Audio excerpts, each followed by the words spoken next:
This podcast is brought to you by Shift Management's Supervisory Leadership Certificate course, where online learning and live web coaching bring out the very best in frontline and middle managers. Move from operations to management thinking and develop the skills for leadership, reaching your company goals at the same time. Check out our Supervisory Leadership Certificate course on the shiftworkplace.com website today.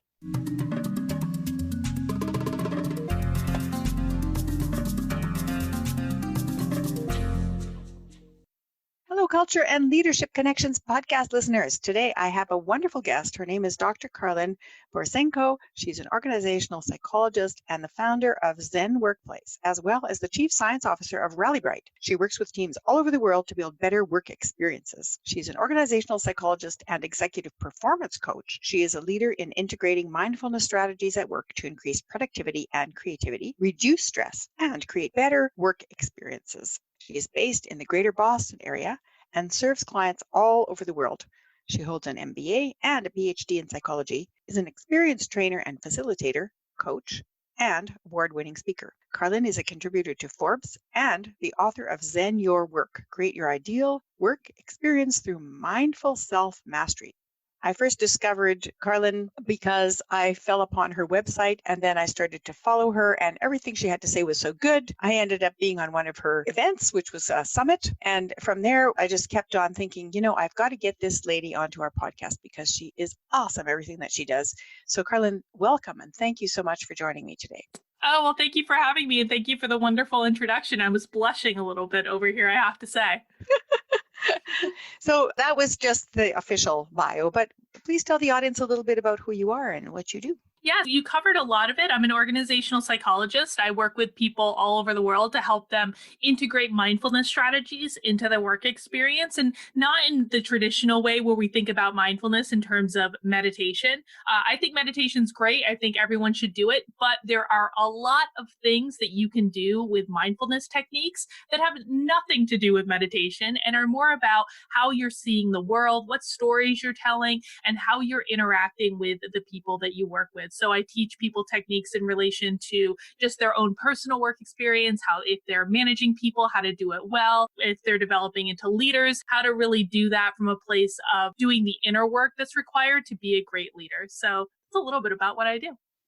That is great. And I think that people need this because they often think that being mindful requires a long period of meditation that they're never going to be able to master. And they don't realize this is something they can practice in the workplace daily. Yeah, absolutely. That's actually one of the biggest challenges that I have with getting people into mindfulness is immediately they think I'm going to tell them to sit down and meditate. How I've explained it to people is meditation is like step 12 of this, right? There are so many things that you can do before that. Now, I do want to emphasize, I think that meditation is a fantastic practice for anyone to get into. It really is a game-changing thing.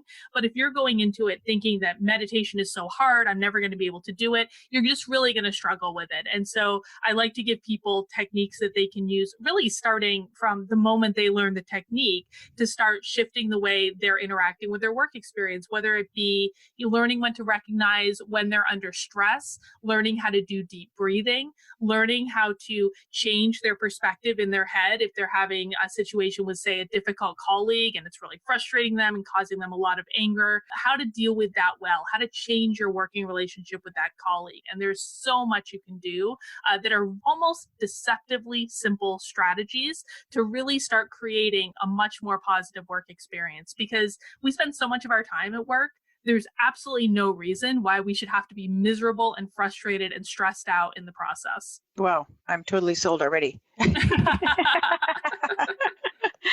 Would you mind telling our listeners one of those deceptively simple strategies that you mentioned? Yeah, so I think breathing is actually one of those deceptively simple strategies because breathing is something you can literally do anywhere in any situation. And what it is, just make sure you sit up straight in your chair, you have both feet firmly planted on the ground, uncross your arms, uncross your legs, kind of open up your body a little bit, and then take several really deep breaths in through your nose. Kind of be very mindful as you're tracking the breath down through your lungs and into your belly, holding your breath a minute, and then releasing it. And doing that a couple of times can really calm your whole body down. So let's put it into a practical situation at work. Say you're in your regular team meeting and there's that one guy in the team meeting that always has to get up and say something and have a bad contribution to the meeting or talk about things that aren't working and really maybe poo-pooing on an idea you offered, and you start to feel angry, you start to feel stressed out. Well, one option is you could go off at the guy in the meeting. That's probably not going to help you meet your goal. But the other option is maybe just take a few deep breaths, calm your body down, clear your head, and relax yourself before you start the interaction, because you're going to probably make much more intelligent decisions when it comes to that interaction if you just take a minute and relax your body in the process. And, the example I always like to give for people, I don't know if you've heard of Orange Theory. It's like this workout program where you wear like a heart rate monitor. And so you're actually watching your heart rate when you're working out, when you're in this program. And one of the things the coaches in Orange Theory always tell you is if you want to slow your heart rate down, you have to slow your breathing down. And that's not just true of when you're working out. It's true when you're in any situation, and it can always be applied at work. So just take those few deep breaths, slow your heart rate down, give your body a chance to just relax a little bit, and your head is going to be in a much better position to be able to manage the situation effectively. That is a great and deceptively simple technique, because people always think, oh, I'm breathing anyway. They don't realize that when you are conscious about some aspect of your breathing, that it has such a huge effect. And it has a demonstrated scientific physiological effect that people can feel immediately in their bodies. So they know that it's true. It's not that you're just making it up. Yeah, absolutely. Another deceptively simple technique that I really love, and people feel a little silly when they do it sometimes, but make yourself laugh. Just make yourself laugh out loud. Think of something funny that really made you laugh. Watch a funny video on YouTube, but have like a good big laugh for a couple of seconds.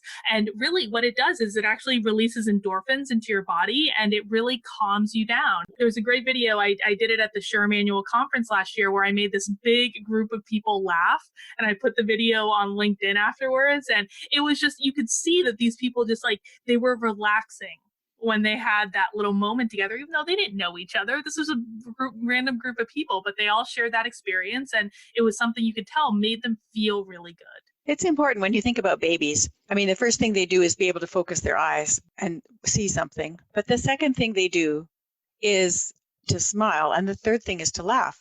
Like, that's what they do. And they have these deep belly laughs where they just go crazy laughing. And it's so engaging. And everybody loves to watch babies laugh.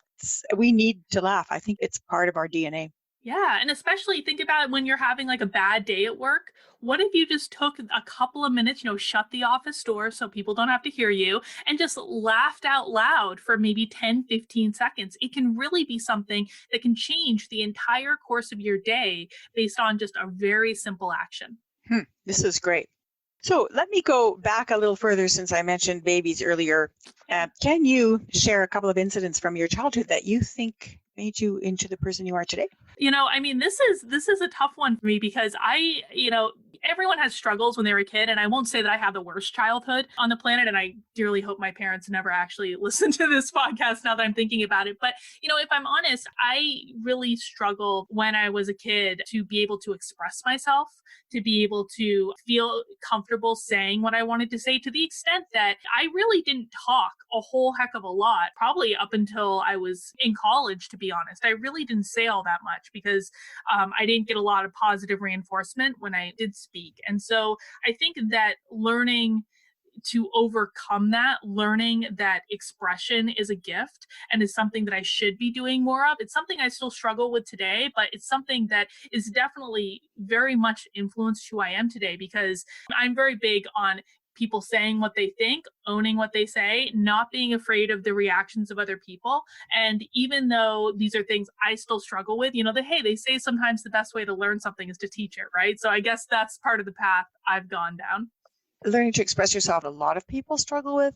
And I'm glad that you brought that one up. Can you think of a specific incident where you felt it was difficult to express yourself? I have a hard time remembering a lot of my childhood. if I'm honest. So I don't know if I can give you a specific incident. I will say that in my household, when I expressed myself or when, I was happy about like good things I was doing or things I was proud of, I would always get a little bit of punishment from my parents. It was almost like, don't think too much of yourself. We're going to slap you down a peg or two. And that happened very, very consistently throughout my childhood. Okay. From the groups that you were born into, what would you say has most influenced your sense of culture and your sense of self as a leader? Because you really are a leader in the industry and also in the online coaching. What are some of the things that those groups that you were born into have brought to you that made you into that person you are today? I had a tough time with this one too, because it's hard. I think, you think about the groups I was born into. I mean, I'm white, I'm a woman. I came from a middle class background. I mean, we didn't have a lot, but we had a lot more than other people. I came from a really small town, so I did not live anywhere near a city growing up. I think probably the thing that influenced where I'm at today most, ironically, because I didn't actually appreciate this about myself up until the last couple of years, is being born a woman. I always thought men had it so much easier when it came to leadership, because they could do things that I perceived that women didn't have the freedom to be able to do or weren't going to be as accepted doing.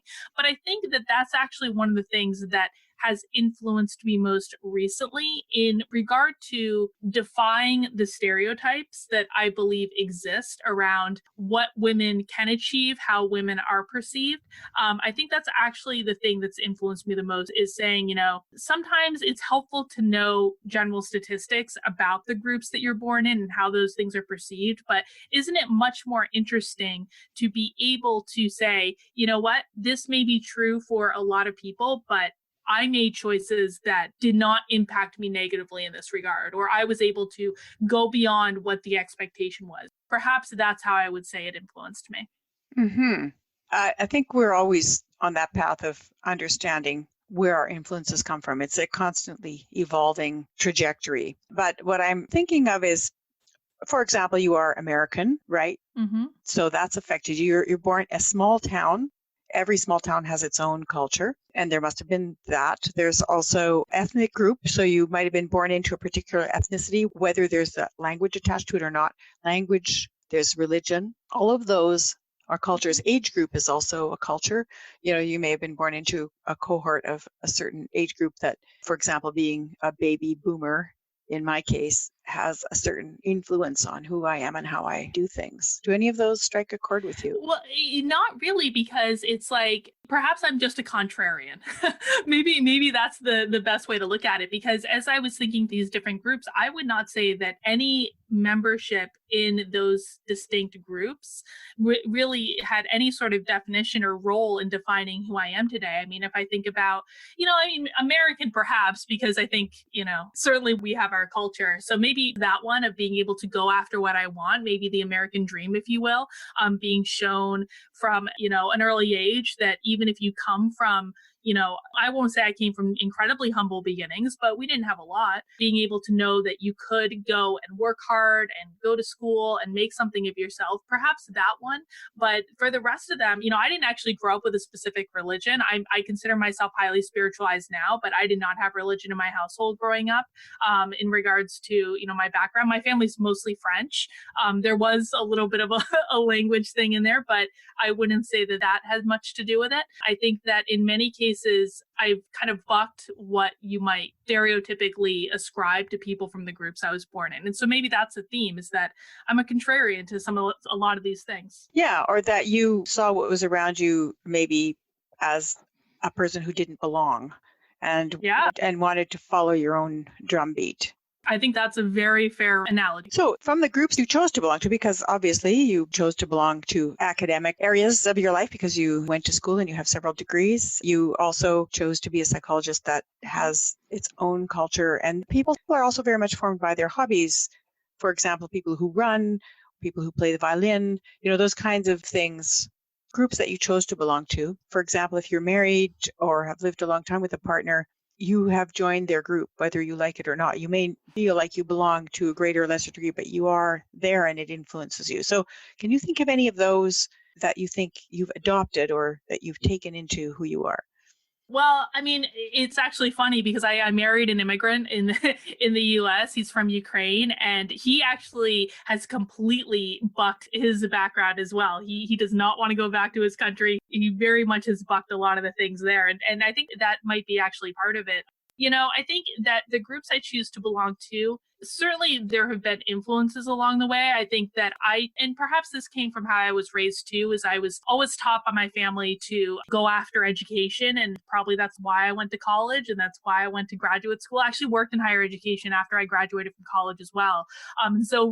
Education was very readily accessible for me. So I would say that has influenced me, but again, not in the way that you might expect, because even when I was working through my PhD, oh my God, and I'm sure you can relate to this, Marie, like I hate academic writing. It's awful. And I think like the temperament that you have to be a full-time academic it's something that I would never actually choose to belong to, because I just think that it's so crazy. I think that belonging to academia for a little while showed me is more about what I did not want. Because I think that we learn a lot about what we want by contrasting, by trying things out and saying, okay, this is something that I like. This is something that's contributing to my experience. This is something that I do not like. It is not contributing to my experience. Higher education for me, I think what I appreciated coming out of it was that I had the background to understand the theoretical underpinnings of what I was working on. But in terms of being involved in that culturally, no, that was an area where I said, I want to get as far away from being an academic as possible, which is how I built my business, how I built, my social media stuff and all that is actually a direct rebellion against academia. For other groups that I've been a part of, I think the spiritual groups that I'm a part of have probably been the most influential for me in regards to how you perceive your experience. What is our purpose to being here? How can we take responsibility for our actions in regards to creating the experience we have while we're here? That's probably been the most influential for me in terms of not only my work, it has had a very profound impact on my work, but also just in terms of as a human being, knowing that I have much more control over my experience and I can always make the choice to make different decisions if I want a different experience. That's come directly out of the spiritual groups that I'm aligned with. So that's probably been the most impactful to me and my leadership style. The other thing that it talks about a lot is in terms of being of service to other people, giving of yourself to other people, lifting them up, because in my spiritual beliefs, I'm you, you're me, we're the same thing. How I treat you is a reflection of how I see myself and how I'm treating myself. And so thinking about the leadership philosophy, it absolutely plays a role to be able to say, if I'm treating you badly as a leader, that's a reflection on me. That's a reflection on how I see myself. And that's something that I'm going to want to change, because obviously I don't want to treat myself badly. And so that means, why would I treat you badly in the process? Does that make sense? Yep, it does. So name some of those spiritual groups that you're talking about. In the spiritual worlds that I'm in, it's not like an organized religion. So it's not as though, there's no leader of the groups. There's no pope, if you will. But there are certainly different communities. I mean, I've worked with shamans in South America. That's had a very profound experience on me. I've done retreats with Dr. Joe Dispenza, who does a lot of meditation retreats and, actually working with people who are healing things with meditation. I've had very profound experiences there. I work with a coach. He takes care of the spiritual side of things and make sure that I'm on the right track there. I mean, I do actively meditate in my everyday life. I meditate every single day of the week. And so that's a part of my practice. And I guess the last thing I would offer is one of the most profoundly influential authors and books for me is a book called Conversations with God by Neil Donald Walsh. And I think that pretty much reflects the thing that has probably had the most influence on how I see the world and how I interact with it. Thank you. It's really helpful for people to have those specific examples, because that way they can think, well, how would this apply to me? And what would I be interested in from what Karlyn does? Yeah, that was great. You were born with a temperament, right? And that temperament doesn't change, although the personality changes as you evolve and add experiences to it, as you just mentioned. But what would you say is your temperament, or some of the characteristics of your temperament that affect how you see the world? Can you give me an example there? So, for example, I have a grandson who just can't stand for people not to be included. Since he could crawl, he was trying to connect with people. And now he's 2.5. Even though he's still going through the mind thing, he still brings everybody into the circle and he won't eat until everyone's there. It's just part of who he is. But other children, I have several grandsons, and another one of my grandsons is just very reflective. And he waits a long time before he interacts with anybody. And then when he says something, it's really profound and thoughtful. And so those are two indications of temperament. So his temperament is quite different from the temperament of the little guy that has to have everybody in the room all together, all engaged as a group. So what would you say are some things that have to do with your temperament that are part of who you are? Yeah, so I think probably the most pronounced thing is that, and this is a little ironic given what I told you about my childhood and not really expressing myself, but when I did speak, oh my gosh, like I am way too much of a truth teller sometimes for my own good. And this is something, and I didn't realize this until I did a lot of reflection about my childhood, but it's one of those things where I can come into a room and kind of like assess a situation quickly and, know sometimes almost way more intuitively than I should what's going on in the interactions between people. And I remember doing this when I was a little kid too. And I would always be the one that would call BS if I saw it. And sometimes for better, sometimes for worse. But being a truth teller is something that is absolutely part of my temperament. And being a person sometimes to say the things that other people are more reticent to say is absolutely true. I would say that you're also someone who's able to connect people to what they need to hear without them backing away from it. So from the times that I've heard you engage in interviews or work with groups, because I have heard you quite a number of times, you're very kind and inviting. So thank you. You might tell people something someone else could say that they would not take it, but the way you say it is kind and thoughtful. I don't know if you've noticed that, but that's what I thought. You may see something in blatant reality, but you don't dump it on people in a way that they want to run right and scream. Thank you. That means a lot to me. And I think that that's actually part of the second aspect, which is personality, right? Because I wasn't always that way. Once I found my voice, I'll tell you, I got myself in a lot of trouble early on in my career because I didn't know how to communicate what I wanted to say in a way that was going to be productive. And in fact, that was probably one of the impetuses for me starting Zen Workplace was coming to this. Well, I'll say it, like I took a DISC profile like way back when, I don't even know, 15 years ago or something.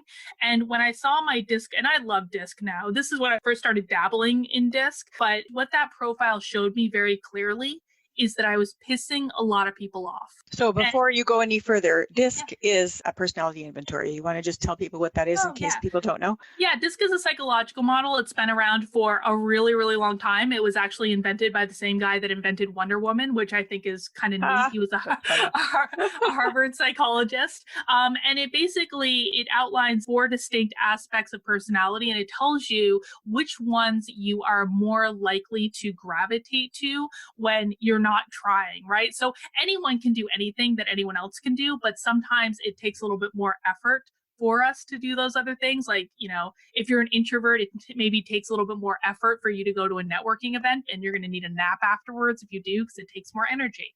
But there are things that we naturally gravitate to that don't really cause us to use that extra energy. And that's what DISC is going to tell you. For me, my DISC profile basically said, you are a leader. You are the person that is going to come in and try to lead the situation, but you can also be very challenging and maybe sometimes a little bit too argumentative and a little bit too blunt. It didn't say that verbatim, but that was kind of what it was telling me. And so I looked at those results and I said, oh my God, I don't mean to make people upset. I don't mean to make them mad, but that's clearly what I'm doing.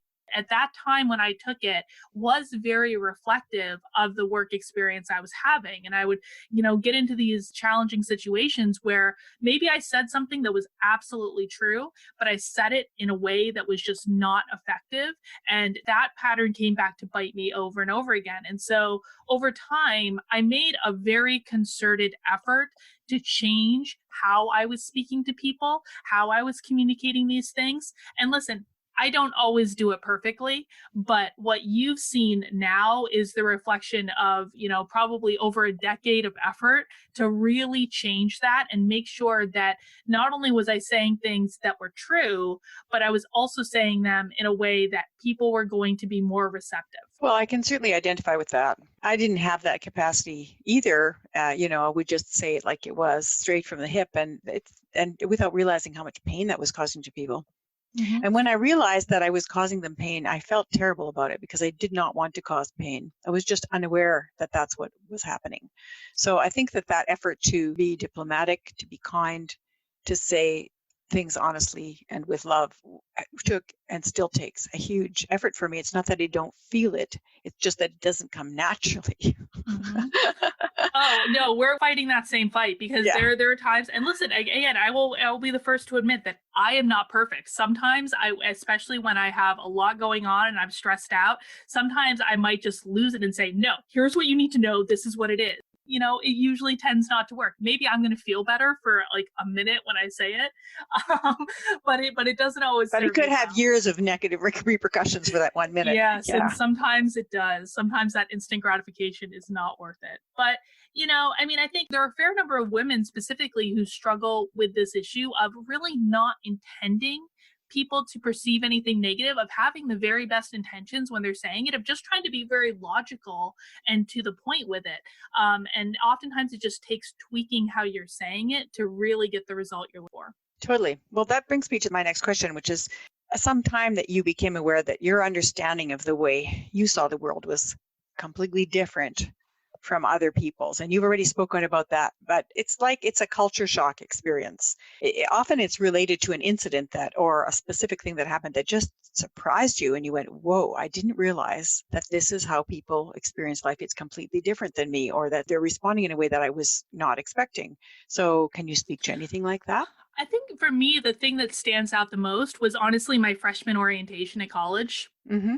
Because I came from a very small town. I graduated high school with like 48 people in my high school class. Mm-hmm. Like it was very, very small. It was very hegemonist. Like everyone looked like everyone else.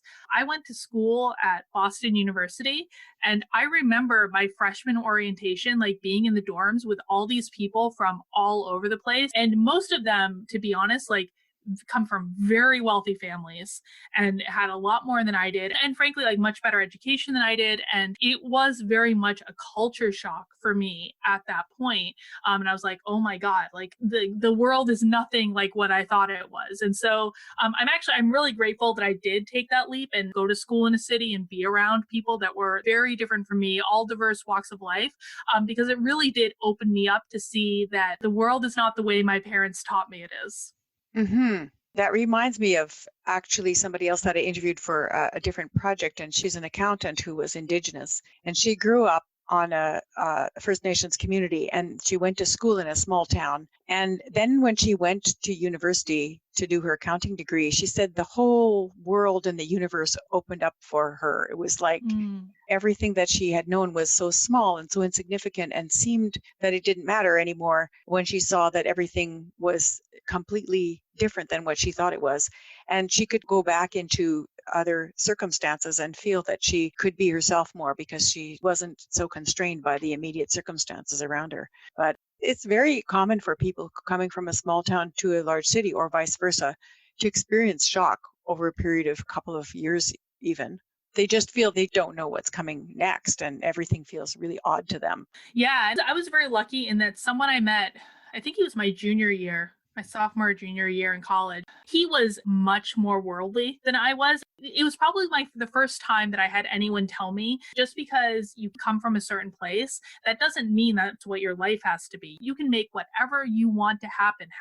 So I was lucky to have that influence at a relatively young age, and that definitely did follow through. Now, of course, after college, I moved back home with my parents and kind of backtracked for a couple of years, but the influence was still there. Mm-hmm.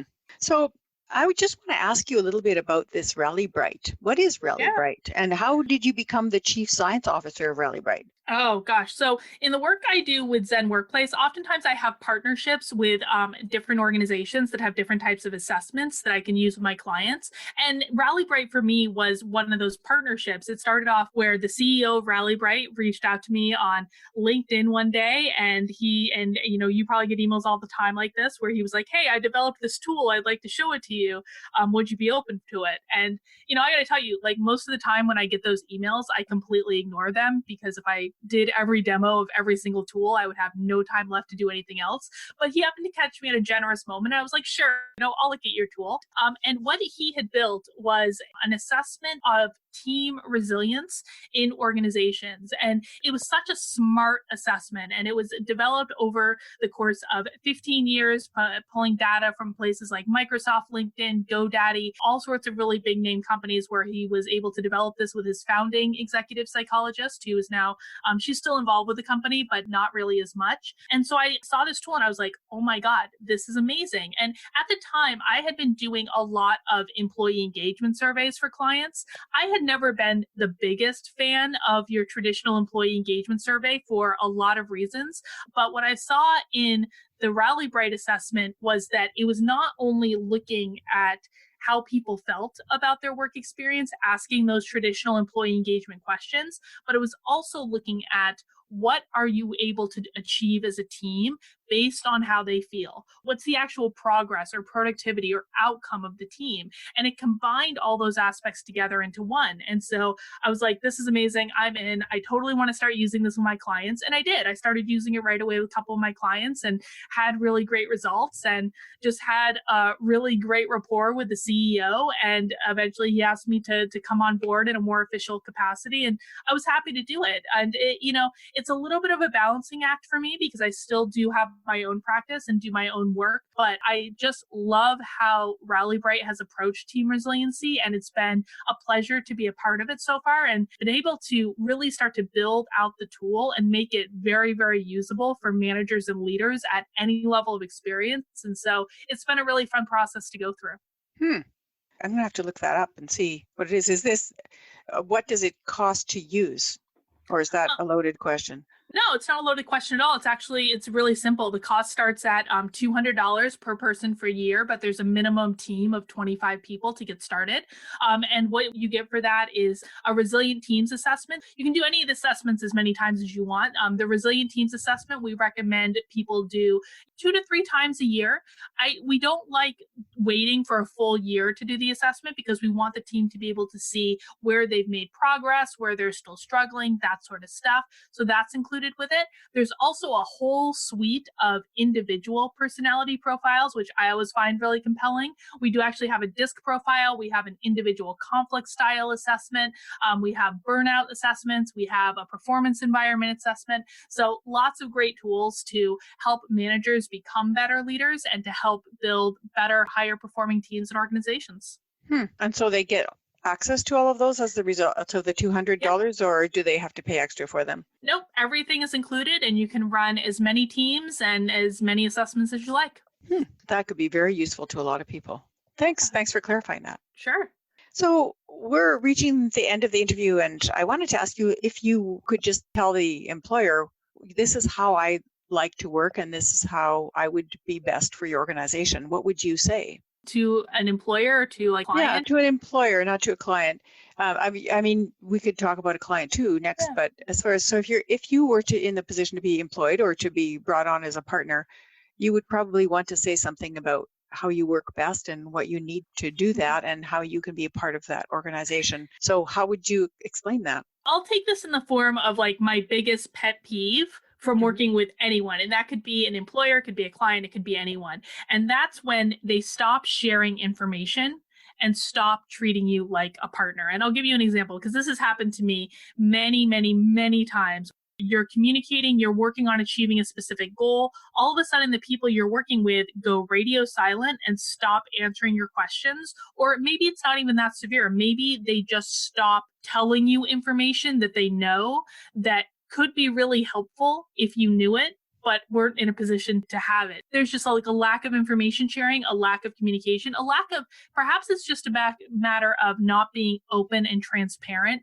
in what's going on.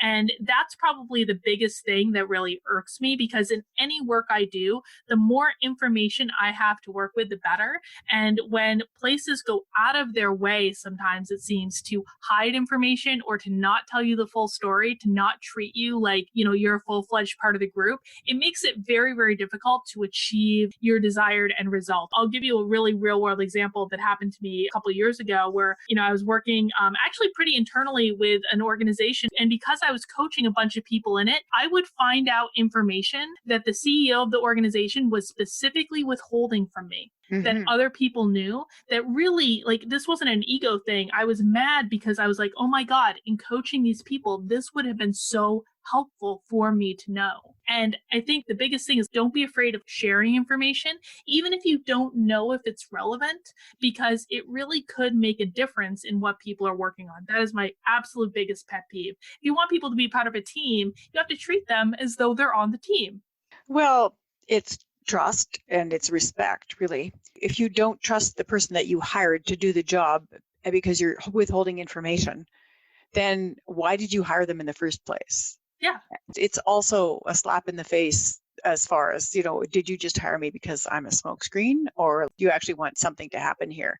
But I often find that people in that position of the CEO who's withholding information from you, they have some hidden fear about them having to change. And it's not so much about them sharing information. They're just scared that they will have to do changing. When any contracts that I have go south, it's usually because the decision makers realize that in order to sustain the change, they're going to have to actually make changes themselves, and they don't want to do that.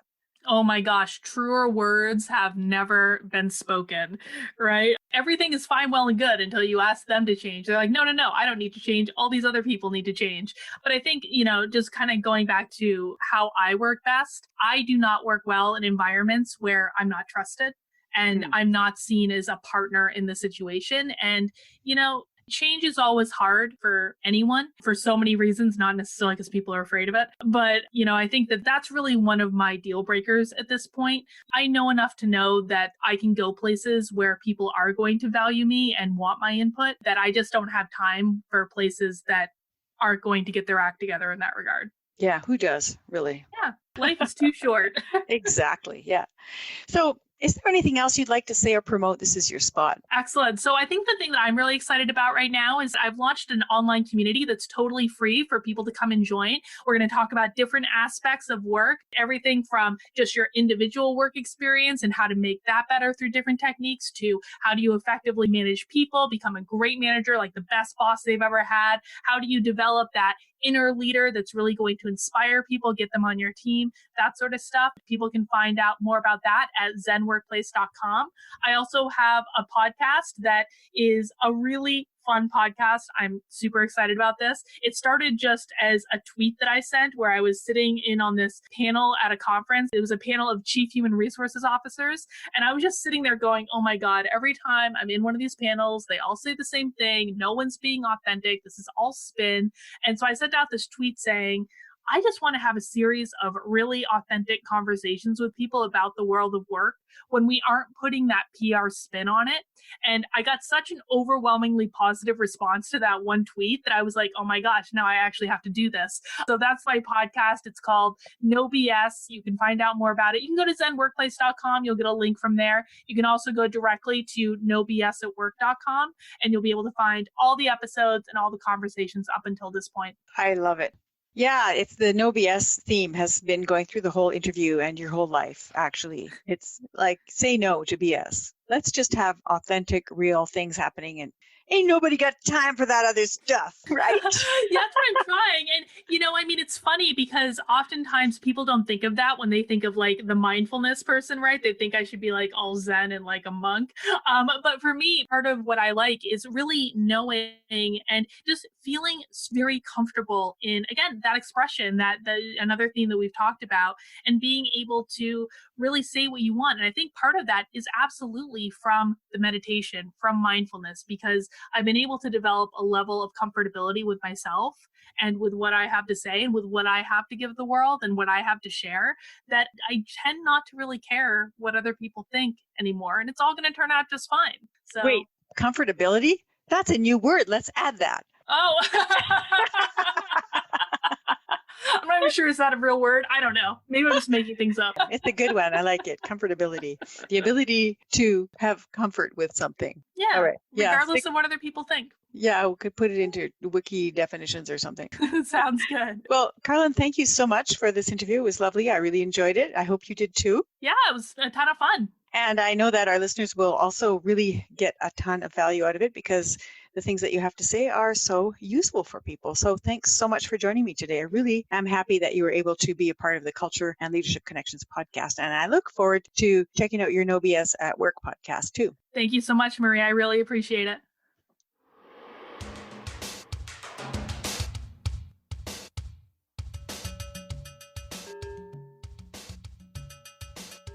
Today's guest, Dr. Karlyn Borysenko, had a lot of useful insights that I was happy to share with our podcast listeners.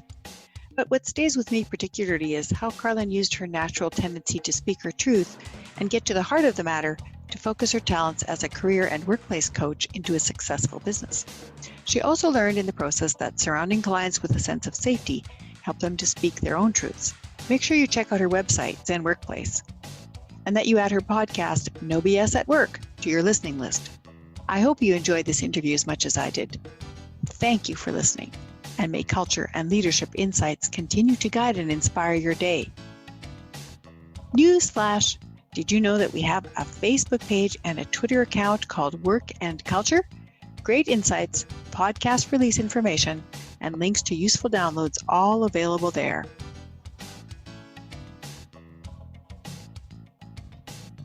Have I got a great surprise for you? It is our Future of Work 3 stellar articles that will explain how you can stay current and skilled now and in the future of work. We have 3 pieces to this.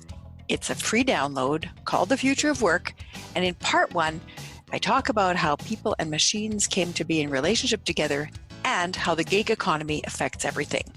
In part 2, I talk about the relationship between Industry 4.0 and emotional labor and what you will need as far as skills are concerned in the tech and soft skills for the future.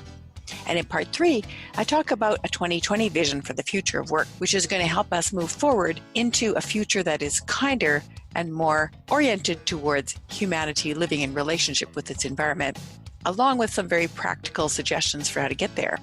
I know you're going to love it, and you can easily download it by going to this link. The link is shiftworkplace.co/future of work white paper. Let me say that again. It's shiftworkplace.co/future of work white paper. Grab your copy today, and I would love it if you get back to me and let me know what you think.